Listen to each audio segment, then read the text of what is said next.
डेरा सच्चा सौदा प्रमुख गुरमीत राम रहीम, जो साध्वियों की यौन शोषण और पत्रकार रामचंद्र छत्रपति हत्याकांड में उम्र कैद की सजा काट रहा है, एक बार फिर जेल से बाहर आ गए।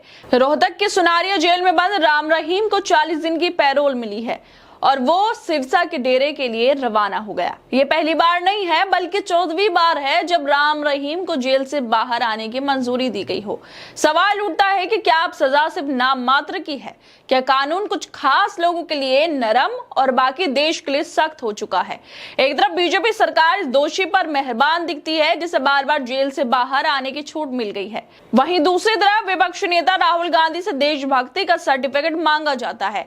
बीजेपी से सवाल पूछने पर बोला जाता है देशभक्त होते तो ये सब नहीं बोलते, और वही बीजेपी एक यौन शोषण करने वाले पर मेहरबान है। राम रहीम रोहतक की सुनारिया जेल में उम्र कैद की सजा काट रहा है, लेकिन बार बार दी जा रही पैरोल या फरलों से यह लगता है कि सजा असल में जेल में रहने की नहीं है, ये बस मन मुताबिक आने जाने की इसको छूट मिल गई है। किसके इशारे पर चल रहा है ये पूरा सिस्टम? हरियाणा में बीजेपी की सरकार है और राम रहीम के समर्थक सिरसा और उसके आसपास के इलाकों में रहते हैं। क्या ये वोट बैंक की राजनीति का असर है कि एक दोषी व्यक्ति को इतनी बार बाहर आने की इजाजत दी जा रही है? क्या ये कानून की कमजोरी है या इसके पीछे कोई और खेल है? हरियाणा के बीजेपी सरकार दोषी के प्रति इतनी उदारता क्यों दिखा रही है? एक दोषी जिसे अदालत ने बलात्कार और हत्या जैसे संगीन अपराधों में दोषी ठहराया है, उसे बार बार पैरोल पर छोड़ा जा रहा है। वहीं दूसरी तरफ विपक्ष के नेता राहुल गांधी जब सरकार से सवाल करते हैं, चाहे वो चीन के मुद्दे पर हो या चुनाव आयोग की निष्पक्षता पर, तो उनकी देशभक्ति पर सवाल उठाए जाते हैं।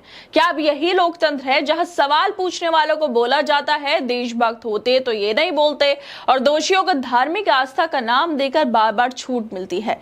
जिस तरह से राम रहीम को बार बार पैरोल मिल रही है, वो छुट्टी मनाने बाहर आ जाता है, उसको लेकर खुद अडानी का चैनल खबरें छाप रहा है, बता रहा है कि कब कब कितनी बार उसको जेल से बाहर भेजा गया।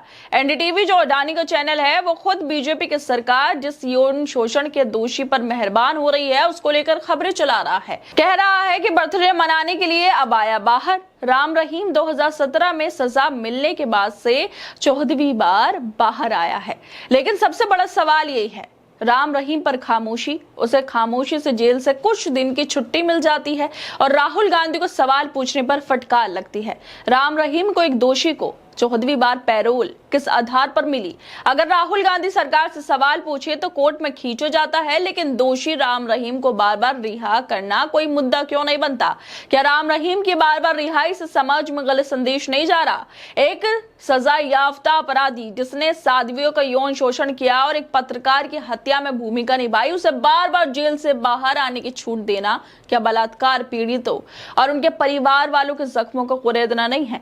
क्या ये न्याय व्यवस्था में आम लोगों के भरोसे को कमजोर नहीं करता? अगर राम रहीम को बाबा पैरोल दी जा रही है तो क्या ये नियम सभी कैदियों पर एक समान लागू होता है? क्या आम कैदी को भी इतनी आसानी से पैरोल मिलती है या ये सिर्फ प्रभावशाली लोगों के लिए है? बीजेपी सरकार और डेरा सच्चा सौदा के बीच क्या कोई गुप्त समझौता है? राम रहीम की पैरोल की टाइमिंग खासकर चुनावों के समय संदेह पैदा जरूर करती है और सवाल भी उठाती है बीजेपी की हरियाणा सरकार पर। क्या बीजेपी डेरे के वोट बैंक को अपने पक्ष में करने के लिए राम रहीम को बार बार रिहा कर रही है? राम रहीम की रिहाई का असर सामाजिक और धार्मिक माहौल पर भी पड़ रहा है। डेरा सच्चा सौदा के अनुयायी उनकी रिहाई को उत्सव की तरह मनाते हैं, जबकि पीड़ितों के परिवार और सामाजिक कार्यकर्ता इसे अन्याय मानते हैं। कि सरकार को इस बात का अंदाजा नहीं है कि ऐसे फैसले समाज में तनाव पैदा कर सकते हैं? एक सजा याफ्ता दोषी को बार बार आजादी देना, जबकि विपक्षी नेताओं पर देशभक्ति का सवाल उठाना और कुछ मीडिया चैनलों का इस पर चुप्पी साधना, ये सब हमारे सिस्टम की खामियों को उजागर करता है। आखिर क्यों एक बलात्कारी को बार बार छूट दी जा रही है और उस छूट के पीछे कौन कौन जिम्मेदार है? ये सबसे बड़ा सवाल है कि आखिरकार राम रहीम को जो छूट मिलती है वो अपनी मर्जी से आ जा सकता है? ऐसा लगता है कि जेल की चाबी उसके हाथ में, जब मन करे आ जाए, बर्थडे मनाने आ जाए, चुनाव के वक्त में आ जाओ, जब मर्जी करे जेल के अंदर चला जाए। आखिरकार ये छूट उसको किसके कहने पर मिल रही है और उसके पीछे क्या वजह है? खैर दोस्तों, आप लोगों को क्या लगता है इस वीडियो को लेकर? हमें अपनी राय जरूर दें और बाकी तमाम खबरों को देखने के लिए जुड़े रहिए हमारे साथ।